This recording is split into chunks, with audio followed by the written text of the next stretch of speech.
নমস্কার সকলকে Bengali sports ব্লগের নতুন একটি ভিডিওতে ওয়েলকাম। 2025-26 মরশুমের ইন্ডিয়ান সুপার লিগের কিন্তু ঢাকে কাঠি পড়ে গেল এবং আজকে দুটো গুরুত্বপূর্ণ ম্যাচ হয়ে গেল। Mohun Bagan super giant versus Kerala Blasters এবং এফসি গোয়া ভার্সেস ইন্টারকাশি। প্রথম ম্যাচে Mohun Bagan super giant, defending champion Mohun Bagan super giant, তারা কিন্তু কেরালা ব্লাস্টার্সকে তাদের নিজেদের গ্রাউন্ডে, হোম গ্রাউন্ডে কিন্তু 2-0 গোলে হারিয়ে দিল। গোল স্কোরার এইবারে ইন্ডিয়ান সুপার লিগে প্রথম গোল করলো জেমি ম্যাকলারেন এবং দ্বিতীয় গোল টম অ্যালড্রাট। ওভারঅল যদি আমি ম্যাচটা বলি, অবশ্যই মোহনবাগান সুপার জায়ান্ট প্রাধান্য নিয়ে খেলেছে, ডমিনেট করে খেলেছে। মেজরিটি অফ দ্য টাইম ম্যাচে মেজরিটি অফ দ্য টাইম তাদেরই ম্যাচে কিন্তু প্রাধান্য ছিল এবং তারাই কিন্তু বল কন্ট্রোল, পজিশন কন্ট্রোল রেখে প্রচুর চান্স ক্রিয়েট করেছে, প্রচুর প্রেশার করেছে এবং সেই জায়গা থেকে কিন্তু তারা 3 পয়েন্ট নিয়ে শুরু করলো। যদিও ফার্স্ট হাফে যেরকম তারা ক্রিয়েটিভ ফুটবল খেলার চেষ্টা করছিল, সেই ফুটবলটা কিন্তু তারা সেকেন্ড হাফে খেলতে পারেনি এবং সেই জায়গা থেকেও তারা 3 পয়েন্ট তুলে নিল, 2 গোলের জিতলো। এটাই সব থেকে ইম্পর্টেন্ট জিনিস যে 3 পয়েন্ট, মাত্র 39 পয়েন্টের কিন্তু এইবারে কিন্তু মাত্র 39 পয়েন্টসের কিন্তু লড়াই। 39-এ যারা বেশি পয়েন্ট পাবে তারাই চ্যাম্পিয়ন হবে। এবং মোহনবাগানের যদি আমি ছোট্ট করে বলি, শুরুতেই প্লেয়ারদের কথা যদি বলি, ডিমি পেট্রাটোসকে আগের থেকে পারফরমেন্স ওয়াইজ যে আউটস্ট্যান্ডিং কিছু করেছে থ্রু আউট দ্য ম্যাচ সেরকম, বা ইন্ডিভিজুয়াল ব্রিলিয়ান্স যে চমক কিছু দেখিয়েছে সেরকম আমি বলবো না, বাট ডেফিনেটলি ফিটনেসের জায়গা থেকে অনেকটা ইম্প্রুভ করেছে। রবসান রবিনো ফার্স্ট হাফে ভালো শুরু করলেও লেফট উইং থেকে, যেটা সারপ্রাইজিং ছিল অনেকের কাছে, বাট আমার কাছে একদমই সারপ্রাইজিং ছিল না। কালকেই আমি তোমাদেরকে প্রেডিক্ট করে বলে দিয়েছিলাম যে রবসান রবিনো লেফট উইংয়ে স্টার্ট করবে এবং লিস্টান কোলাসও রাইট উইংয়ে স্টার্ট করবে। অনেকে হয়তো ভাবছিল হঠাৎ লিস্টান লেফট উইং থেকে এত বছর লেফট উইং খেলার পর কেন রাইট উইংয়ে স্টার্ট করবে, বাট এটাই কিন্তু সার্জিও লোবেরার মাস্টার স্ট্রোক হতে চলেছে আগামী দিনে। সেটাই কিন্তু আজকে শুরুয়াত হলো এবং রবসান রবিনো, যেটা বলছিলাম, ফার্স্ট হাফে চান্স ক্রিয়েট করছিল, ফার্স্ট হাফে ভালো ফুটবল খেলার চেষ্টা করছিল, বাট সেকেন্ড হাফে কিন্তু রবসান রবিনো খুব একটা চলেনি এবং তারপরে কিন্তু আমরা দেখলাম রবসান রবিনো কিন্তু ইনজিওর্ড হয়ে কিন্তু স্ট্রেচার্ড আউট হয়ে গেল। ওভারঅল মোহনবাগান সুপার জায়ান্ট তাদের যে উইনিং স্ট্রিকটা এবং তারা যে ধারাবাহিকভাবে আগের সিজন থেকে, বা আমি বলবো শেষ 1-2 মরশুম ধরে সল্টলেক স্টেডিয়ামে ভালো পারফরমেন্স করছে, সেটারই কিন্তু কন্টিনিউশন কিন্তু আজকেও হলো এবং তারা কিন্তু জিতে 3 পয়েন্ট নিয়ে দুর্দান্ত স্টার্ট করলো। পরবর্তী ম্যাচ যদি আমরা আসি, পরবর্তী ম্যাচটা Inter Kashi versus FC Goa. Inter Kashi first হাফে লিড নিয়ে নেয়, পরবর্তীতে কিন্তু ইন্টারকাশির গোলকিপার, বিদেশি গোলকিপার একটা ভুল করে, ডেফিনেটলি একটা ভুল করে পেনাল্টি বক্সের ভেতরে এবং সেই ভুলের জন্য পেনাল্টি কনসিড করে এবং পেনাল্টি কনসিড করার পর নিজের রেড কার্ড দেখে মাঠ ছাড়ে, 10 জনে হয়ে যায়। ইন্টারকাশি শেষ 10-15 মিনিট কিন্তু ইন্টারকাশি যথেষ্ট চাপে পড়ে যায় এবং অবশ্যই আমরা জানি যে যদিও এফসি গোয়ার মানালো মার্কেসের টিমে বিদেশি বেশি নেই, মাত্র 2 জন বিদেশি রয়েছে, পল মরেনো এবং ড্রাজিচ। আমি বলবো আজকের ম্যাচে কিন্তু ড্রাজিচই কিন্তু বেস্ট প্লেয়ার আমার মনে হয়েছে, যতটুকু আমি দেখেছি ড্রাজিচের খেলা। তো যাই হোক, তো সেই জায়গা থেকে পেনাল্টি থেকে কনভার্ট করে দেয় ড্রাজিচ এবং ম্যাচটাকে 1-1 করে দেয় এবং নিজেদের হোম ম্যাচে কিন্তু হারতে চলেছিল, অলমোস্ট কিন্তু হারতে চলেছিল এফসি গোয়া, সেইখান থেকে কিন্তু তারা ম্যাচটাকে ড্র করে দেয়, which is a good start. আমি বলবো না যে খারাপ স্টার্ট, তবে অবশ্যই এফসি গোয়া আগেরবারের ইন্ডিয়ান সুপার লিগে তারা কিন্তু রানার্স আপ এবং তারা কিন্তু এইবারের সুপার কাপে তারা চ্যাম্পিয়ন, তো তারা জিতে শুরু করবে এই এক্সপেকটেশন সবাই রাখে।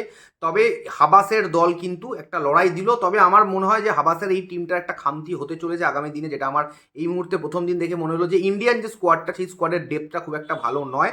সেই জায়গায় ইন্ডিয়ান প্লেয়ারদের কোয়ালিটিও যে খুব একটা ভালো সেটাও আমি বলবো না, সেই জায়গায় মনে হয় ইন্টারকাশি কিছুটা হলেও সাফার করতে পারে। This is a ISL thing এবং এবার পরপর ম্যাচ চলবে, পরশুদিন ইস্টবেঙ্গলের খেলা, কালকে মহাবারানের খেলা, পরপর খেলা তো চলতেই থাকবে। এবার ভিডিওর যেটা মেইন টপিক সেটা নিয়ে আলোচনা করি, তোমরা যেটা শোনার জন্য আমার থেকে অপেক্ষা করছিলে। ইস্টবেঙ্গলের centre back, Argentine centre back Kevin Sivier কিন্তু একটা ইনজুরি হয়েছে, আমরা প্রত্যেকেই জানি। কেভিন সিভিয়ে স্পেনে ফিরে গেছে তার ট্রিটমেন্টের জন্য। এবার এখন যে আপডেট আমাদের কাছে উঠে আসছে, প্রথম যে আপডেটটা উঠে আসছিল যে কেভিন হয়তো 15 থেকে 20 দিন মাঠের বাইরে। তারপরে এই মুহূর্তে যা আপডেট, ওর একটা হ্যামস্ট্রিং ইনজুরি হয়েছে যেটা টায়ার 2 লেভেলে রয়েছে, অর্থাৎ কিন্তু এটা কিন্তু একটা চিন্তার বিষয়। এবং সেই ক্ষেত্রে যা মোটামুটি এই মুহূর্তে বোঝা যাচ্ছে যে অ্যাটলিস্ট মোটামুটি কম করে 40 থেকে 45 দিন কেভিন কিন্তু মাঠের বাইরে থাকবে, বা কেভিনের মাঠে ফিরতে 40 থেকে 45 দিন সময় লাগবে। দেখো, রিকভারিটা অনেক সময় আমাদের হয়তো মনে হয় যেটা 10 দিনে হবে সেটা হয়তো 5 দিনে হয়ে যায়, বা অনেক সময় এরকমও হয় যে রিকভারির জায়গাতে যেটা মনে হচ্ছে 10 দিনে হবে সেটা 15 দিন 20 দিন সময় লাগে। তো রিকভারির জায়গাটা বডি কিভাবে রিয়াক্ট করবে সেটা এই মুহূর্তে বলা খুব ডিফিকাল্ট। অনেক কথাবার্তা যতটুকু শুনতে পাচ্ছি, যতটুকু জানতে পারছি, মার্কেটে অনেক রকম রিউমার রয়েছে যে ইস্টবেঙ্গল কেভিন সিভিয়েকে আনরেজিস্টার করে দেবে, দিয়ে একজন নতুন সেন্টার ব্যাক নেবে। সেই জায়গাতে মোর্তাদা ফলের নাম বারবার উঠে আসছে, এই এক্সপিরিয়েন্স ডিফেন্ডার। মানে মোর্তাদা ফলকে যদি আমরা বলি, ইন্ডিয়ান সুপার লিগের যদি বিদেশি ডিফেন্ডারদের আলোচনা হয়, ডেফিনেটলি 1 নম্বরে মোর্তাদা ফলের নাম। এই মুহূর্তে কিন্তু আমার কাছে এরকম কোনো আপডেট নেই যে ইস্টবেঙ্গলের তরফ থেকে মোর্তাদা ফলের কাছে কোনো অফার রয়েছে, বা ইস্টবেঙ্গল এই মুহূর্তে কিন্তু কেভিন সিভিয়েকে আনরেজিস্টার করে দেবে, বা অনেকে বলছে কেভিন সিভিয়েকে ছেড়ে দেবে। বিভিন্ন রকম কথা তো শোনা যাচ্ছে মার্কেটে, এরকম কোনো আপডেট কিন্তু আমার কাছে নেই। খুব সম্ভবত আমার কাছে যে মানে আপডেটটা এসছে সেই আপডেটটা হচ্ছে যে কেভিন সিভিয়ের জন্য কিন্তু ইস্টবেঙ্গল ওয়েট করবে যে কত তাড়াতাড়ি কেভিন মাঠে ফিরতে পারে। দেখো একটা কথা বলি, ইস্টবেঙ্গলের প্রথম 6টা ম্যাচ অর্থাৎ মোহামেডান স্পোর্টিংয়ের যে ম্যাচটা রয়েছে 6 নম্বর ম্যাচটা, সেই ম্যাচ অবধি কিন্তু কেভিন সিভিয়ের মানে সার্ভিস ইস্টবেঙ্গল সম্ভবত পাবে না, which is a huge blow. এবং সেন্টার ব্যাক ইস্টবেঙ্গলের পরশু দিনের ম্যাচ আমরা স্টার্টিং 11 নিয়ে আলোচনা করব।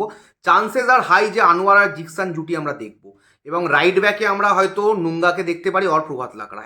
এখন অবধি কিন্তু এইটা চান্সেস হাই।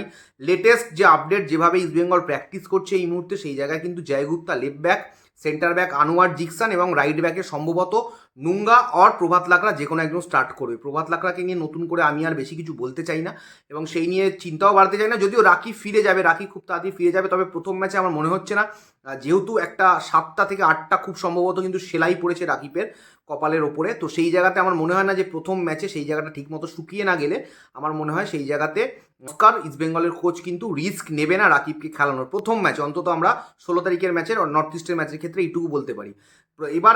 এবার ব্যাপারটা হচ্ছে, অনেকে হয়তো বলবে কেভিনের জায়গায় অন্য প্লেয়ার দরকার তো অবশ্যই। কেভিনকে ছাড়া প্রথম 5টা 6টা match will be very difficult, will be very challenging.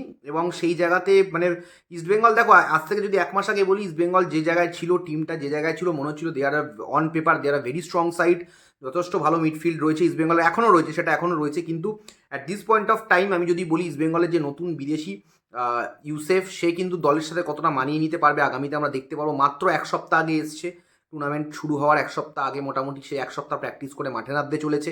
তাছাড়া সেন্টার ব্যাকের এরকম অবস্থা, অল ওভার কিন্তু ইস্টবেঙ্গল টিমটা আমি বলবো যে খুব একটা যে ভালো জায়গায় রয়েছে এটা কিন্তু বলা যাবে না, মানে একদম যে তাদের ফুল স্ট্রেংথে তারা মাঠে নামতে পারছে এটা বলা যাবে না। তবে এই জায়গাগুলোতেই আমি এর আগেও বলেছি, আবারও বলছি এই ভিডিওতে, এই জায়গাতেই যারা সুযোগ পাবে তাদেরকে লেভেল আপ করতে হবে, তাদেরকে স্টেপ আপ করতে হবে, সেই জায়গাতে মেক আপ করতে হবে।